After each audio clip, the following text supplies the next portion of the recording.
Welcome to the opening concert of the 2022 Four Seasons of Music concert series here at the Sands Point Preserve. After a bumpy start to the year with the Omicron variant, we are so happy to be able to present the concert today, the rescheduled concert, just on the eve of winter, right before spring begins. We are obviously here in a new location. We are in a waterfront mansion here on the preserve property. It was designed in 1932 for Florence Guggenheim, and it is absolutely gorgeous. It is called Mille Fleurs, which translates to 1,000 flowers. So when I was thinking about these two things, I searched for just the right poem to put us in the right spirit, and I found a poem called Flowers by the Sea by William Carlos Williams, which I'd like to read for you now. Flowers by the Sea, William Carlos Williams. When over the flowery, sharp pasture's edge, unseen, the salt ocean lifts its form, chicory and daisies tied, released, seem hardly flowers alone, but color and the movement, or the shape perhaps, of restlessness. Whereas the sea is circled and sways peacefully upon its plant-like stem. So the poem inspired the title of this program, The Shape of Restlessness, Music Powered by Nature and Emotions. And on the program today, we have quite a lot of pieces that cover those two areas. Peter Sculthorpe wrote a piece that is based on climate change. He's Australian, and it's based from the perspective of Australia. We have a piece by Gabriela Frank, Fireflies, and Yousif's brand new Ocean Drum solo. And we have an extremely emotional piece on the program today as well, the central movement of Beethoven's String Quartet number 132 in A minor. It's really a personal song of thanksgiving, profoundly personal. I'm thrilled that Yousif and I are joined today by such wonderful string friends. Many of you will recognize Deborah Bach on violin, who's played on many of these concerts, Rebecca Fischer on violin, who this is her third concert here that she's playing, and Gregory Beaver on cello, and this is his second concert playing here, so we're thrilled to have them back today. Keeping with tradition, we will start the concert with Bach, but not solo Bach this time. We are going to start with a string quartet arrangement by Nick Kitchen of his C minor Prelude and Fugue.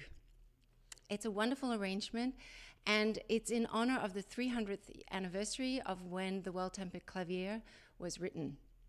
Thank you so much for tuning in and for joining us here in the audience today. And we hope you enjoy the winter concert for 2022, The Shape of Restlessness, Music Powered by Nature and Emotions.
Hello, everyone. Nice to see some familiar faces. Welcome to everyone that's watching online.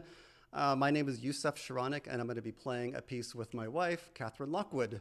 Our group is called duoJalal. And this piece is called Shadow and Light, and it's by New York-based violist. His name is Leova. And he originally wrote this piece for a project that we have called the Rumi Project, and it's where we paired Rumi poetry along with certain pieces. So Lev wrote this piece specifically for this Rumi poem called Shadow and Light. And basically it depicts how life has its ups and downs and how we need both shadow and light in our lives. And how, I like this, there's a quote in there of what hurts you heals you. So whenever I'm kind of down, I try to remember that. Like, we will get through this. We can all relate to times being bad, times being good. So sometimes they use an image of a leaf. It has the dark mossy underbelly and then the really shiny green top. So that's part of what this piece is about. It's groove oriented, but if you find yourself trying to tap your foot, I think I counted there's over 100 time signature changes in this piece. So that's a bit crazy. So if you see us like staring at our music intently, we're trying to make sure we don't get lost. All right, so this is Shadow and Light by Leova.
next piece we're going to play on the program is by Australian composer Peter Sculthorpe.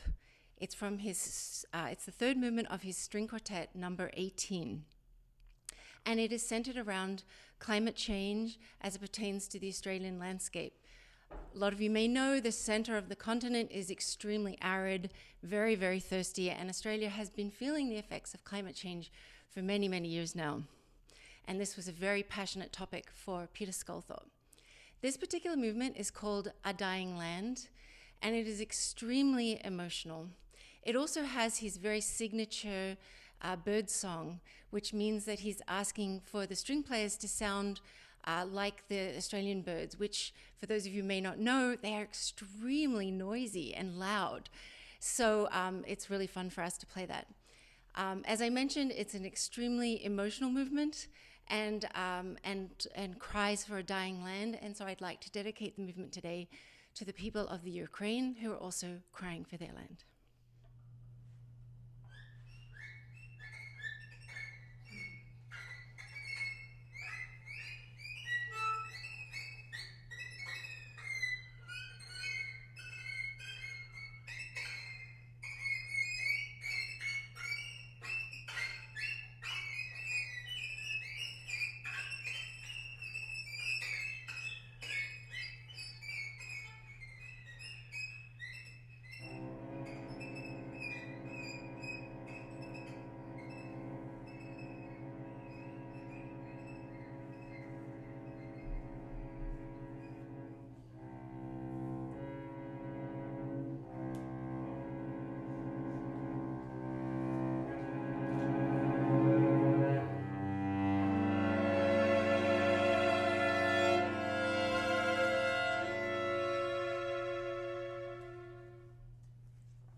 for the next piece on our program, we're going to play the second movement of Claude Debussy's String Quartet in G minor, Opus 10.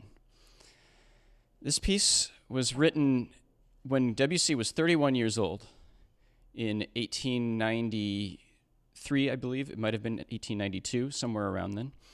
And it was the beginning of a transformation in European music. At the time that he wrote this, the considered pinnacle, dominant force in music was Richard Wagner, the German composer.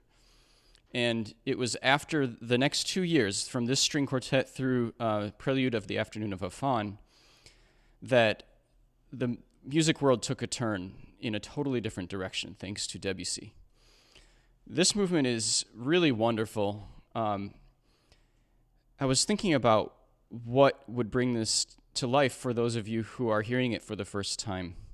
And I was reminded of an experience I had a few days ago. In this pandemic, I've been wearing my mask religiously, and the other day I took it off just before I got home, and I realized that for 2 years I haven't been smelling any of the wonderful smells of my home in Jersey City. The ocean, occasional trash, the pizzeria next door. All of these things were hidden from me because of the mask, and I'd forgotten what it was like. And I feel like this piece is a little like that. We'd gotten to this place of acceptance of what life is with German music, and then Debussy came along and reminded us of our roots as humans. So that's what I think this piece is. I hope you enjoy it.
I'm now going to play a piece on this instrument down here. It's an ocean drum. It's basically a frame drum, and there's steel shot on the inside. So you can tip it to make it sound like an ocean, and you can also play it upright like a regular frame drum. So my idea with this, I title it Ocean to Ocean. So we're starting in the ocean, we're ending in the ocean. What happens in between, that's kind of up to you. If you feel like you're going to distant lands and hearing rhythms from different countries, that's great. If you feel like you're staying on the ocean and just going through different tides, that's great too. But I just wanted to play this instrument and showcase a little bit. It's called the Ocean to Ocean.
piece on the program is Luciérnagas, Fireflies, which is the seventh movement of Gabriela Frank's Suite Mestiza for solo violin. In this piece, she attempts to depict the virtuosic and quick and sometimes enigmatic character of fireflies in Peru, which is her mother's home country and to which Gabriela has traveled quite a bit. When I'm playing this, I like to think about how fireflies can be magical and also sometimes confusing, right? As they flit in front of us in so many different kinds of ways in the summer. And as we think about the arrival of spring and what summer may bring, I hope this gives you a little window into these very elusive characters.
so lovely to be here.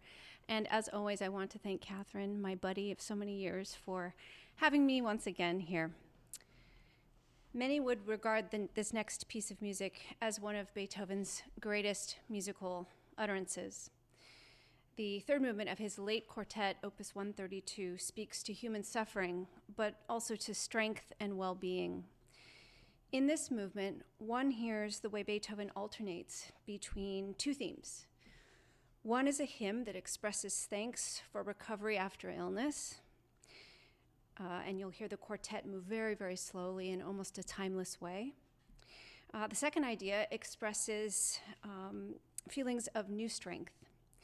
The second violin gets to bring in this joyous music.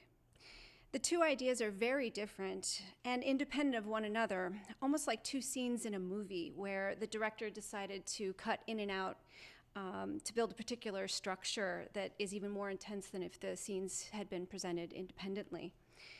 These two musical images unfold and develop separately, but in parallel, resulting in a profoundly intimate resolution of peace, inner peace, and maybe even eternity.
right, thank you all for coming to the concert and for everyone watching online. Thanks to the Sands Point Preserve Conservancy for these wonderful concerts, for Anne and Vincent May, for opening your home here at Mille Fleurs. Just we don't take it for granted that we play in the most amazing places. It's just unbelievable. Every time I drive up personally, I'm like, wow, I get to play there. Tell people like played, yeah, it's incredible. So in any case, we have one more piece to play. It's called Ascending Bird, and it is by Colin Jacobson and Siamak Agai. And it is based on Persian folk songs. And the mythical story behind it is that there's this bird trying to fly to the sun. And after 2 failed attempts, he finally makes it, obviously leaves his body, and it's kind of a metaphor for spiritual transcendence. So we'll leave you with that. In any case, it's just a fun way to end the program. So hope you all enjoyed it. Ascending Bird by Colin Jacobson and Siamak Agai.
Thank you.